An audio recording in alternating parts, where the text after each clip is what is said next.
Hey y'all, welcome back to Mondays with Mike. I am your host, your pilot, Mike. It is week 2, time to see who is getting settled in for the season. The answer to that looks to be Georgia and the UTs, but anyways, here are the week 2 props. My slinger for week 2 was Texas quarterback Quinn Evers, who went 24 of 36 for 246 yards, 3 TDs, no interceptions, as the Texas Longhorns went to the big house to Ann Arbor, and they took care of the Michigan Wolverines 31-12. After the first drive, when Texas got the touchdown call back and missed the field goal, this game was never really out of hand for the Longhorns again. They just, I mean, even though I think they had an initial injury with the running back, like they looked good running the ball and playing defense, and just really dominating Michigan. And so it's back to the drawing board for Michigan, or just to see, where they need to go from here. But Quinn Evers, for the second straight year, strong performance in week 2. Last year in Tuscaloosa, of course, he had his great performance against Alabama, so he just looks to continue that. Interestingly enough, Fox decided to let Matthew McConaughey just take over the halftime show and just give them analysis for Texas. That was a choice that I enjoyed, but hopefully that is a one-time deal. And then of course, now we have the Get Them the Damn Ball Award winner. This goes to for week 2. It's Boise State running back Ashton Jeanty, who carried the ball 25 times for 192 yards, including a 70-yard touchdown to go along with 2 other touchdowns. As the Boise State Broncos ultimately fell 37-34 on the road in Eugene to the Oregon Ducks. Oregon had issues in this game, and if not for a couple of special team return touchdowns, Boise State looked to win this game outright and win it outright comfortably. But anyways, those are I wanted to get some leveling for the award, since I gave the slinger for last week in a losing effort. Do the Get Them the Damn Ball Award in a losing effort this week, just for some balancing things. Of course, this game also had that Pac-12 after dark feel. Of course, now it's Big Ten after dark, but I guess the principle remains the same. But it was nice to have that sort of Pac-12 after dark feel. But just to get into the week 2 games, Friday night we had a little Sickos Corner as Duke and Northwestern played on the shores of Lake Michigan, and as the Solid Verbal podcast co-host said, it was like playing football at the British Open. It was windy. The returners were for both teams were two-handing it, clutching it, holding on for dear life. But Northwestern ultimately was doomed by their play calling, as they fell 26-20 in double overtime to Manny Diaz and his Duke Blue Devils. Also, we had SMU and BYU in a field goal fest. SMU's offensive disintegration for 2024 continues, but the good news for SMU is that their kicker, Colin Rogers, he looks to be the front runner for the Lou Groza Award, as he went 5 for 5, including a 53-yarder. But ultimately, SMU needs to get touchdowns if they want to get more victories, as they fell 18-15 to BYU, and BYU did get the only touchdown. Also, not to be left out, Indiana got in on the Friday night action, scoring the most points they ever have in a game with 77. So nice to see that for the Hoosiers. And then on to Saturday. If I had to describe Saturday, drunk, I think, was the term. That seemed to be it. There was weirdness, there was sloppiness, and there was bad plays all over the place. In the sloppiness and weird category, you had Oklahoma State and Arkansas. Oklahoma State won the game 39-31 in double overtime, but Arkansas was up by 2 touchdowns at the half, and they outgained Oklahoma State by I believe over 300 yards. I think it was 685 to 348. It might have been flipped there, but I mean almost 300, either almost or over 300 yards outgained them. But Taylon Green is a good player, but he can make it interesting, and I think Arkansas fans will have complicated feelings with him going forward. Because it'll be great, but it'll also maybe not be great. But not to be outdone, Oklahoma State had a chance, I think, to kind of provide the knockout blow late in the game. But Alan Bowman, who is a seasoned quarterback, did the finger guns at the Arkansas bench. And pushed them back, and ultimately, like I said, the game we ultimately went on to overtime. But also, we had in the interesting or sloppiness category and weirdness, South Bend, Indiana, Notre Dame, 28.5-point favorite, unable to beat Northern Illinois. Northern Illinois gets the 16-14 victory. Timely turnovers by Northern Illinois.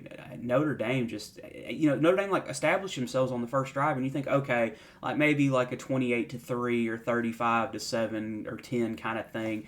But Notre Dame just got stuck in the mud like they have so many times in the 21st century. Huge win for Tom Hammock and Northern Illinois. And, you saw how emotional he was after the game. Love to see that. It means so much to him. And kudos, man. Just kudos to the Dogs from DeKalb. And then also during that time, we had to go in the sloppiness category down on the plains in Auburn. The Tigers just committed 5 turnovers, 4 of them through the air as the Cal Golden Bears got the 21-14 victory. Kudos to Justin Wilcox. They had a game plan. Ball control, just trying to execute, and were able to do it as the Cal Golden Bears got the victory. Also, the person who picked out their uniform selection for this week, big kudos. That looked really good. They had a yellow helmet with the blue Cal logo on there, white jersey, yellow pants. That looked really good for the Cal Bears. But also, Alabama saw what Auburn was doing, and they were like, I want to have some of that too.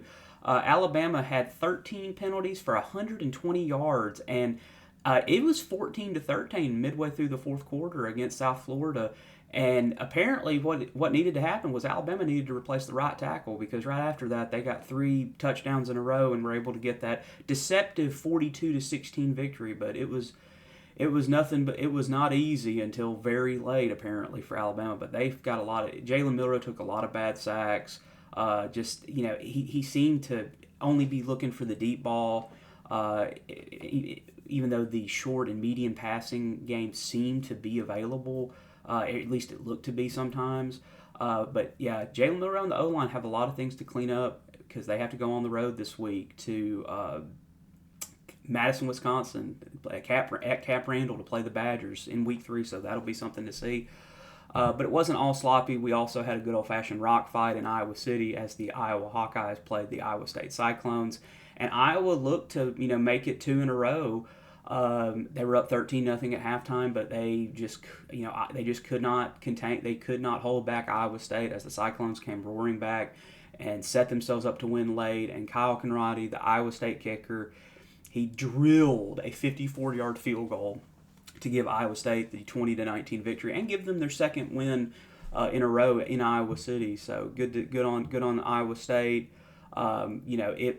El Asico lived up to its billing, and it was something to see. But outside of the sloppiness and the weirdness and the bad plays, let's end it on a few dominant notes. First off, in Charlotte, for all the containers of Duke's mayonnaise, the Tennessee Volunteers pummeled the NC State Wolfpack 51-10. Nico Iamaleava went 16 of 23 for 211 yards, 2 TDs. He did have 2 interceptions, but he also had 8 rushes for 65 yards, including a 31-yard touchdown. For Tennessee, in this game, it was defense and run the ball to win the game. I mean, same as it ever was for the Volunteers. Defense and run the ball. In fact, the game winner was I think it was 10-3, and NC State was driving, and then NC State just threw a terrible interception. And as soon as Tennessee intercepted it, I was like, "That's gone," and it was a pick 6, and that was ultimately the game clincher as Tennessee went up 17-3 and just had no issues from then on. Also, in the dominant category, in Lincoln, Nebraska, the Cornhuskers took care of the Colorado Buffaloes 28-10. This was a vintage black shirt performance by that Nebraska defense. I mean, they sacked Shadur. I mean, they came away with 6 sacks, 10 tackles for loss, and forced 2 turnovers. The offense did, get shut out. The Nebraska did get shut out. I think 10-0 in the second half, but they were up 28-0 at halftime.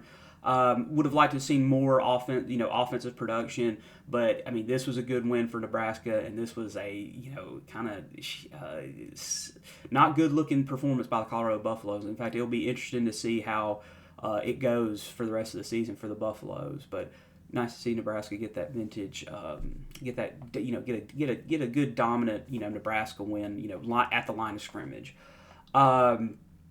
And so that's it for week 2. Looking ahead to week 3, of course, I already mentioned Alabama at Wisconsin. Notre Dame has to go to West Lafayette and play the Purdue Boilermakers. And, West Lafayette, I said Purdue can be quite frisky at Ross-Ade Stadium. But that's at 2:30.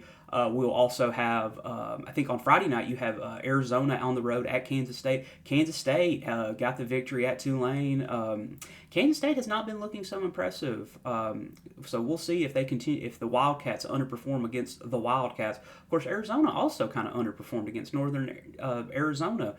So we'll see which Wildcat team, we'll see how the Wildcats look on Friday night. Could be a classic in both the normal and sickos variety. Also, we'll have both of the Pac-2 teams in their big rivalry games as the Civil War happens in Corvallis as Oregon takes on the Oregon State Beavers, and then also we'll have the Washington State Cougars in Seattle to play the Huskies for the Apple Cup. Will the Pac-2 continue to be the only undefeated conference in FBS, or will they drop to 0-2 this coming weekend? But we shall see. Y'all, thank y'all for watching all the games. Thank you for watching this video, and I will see y'all next week.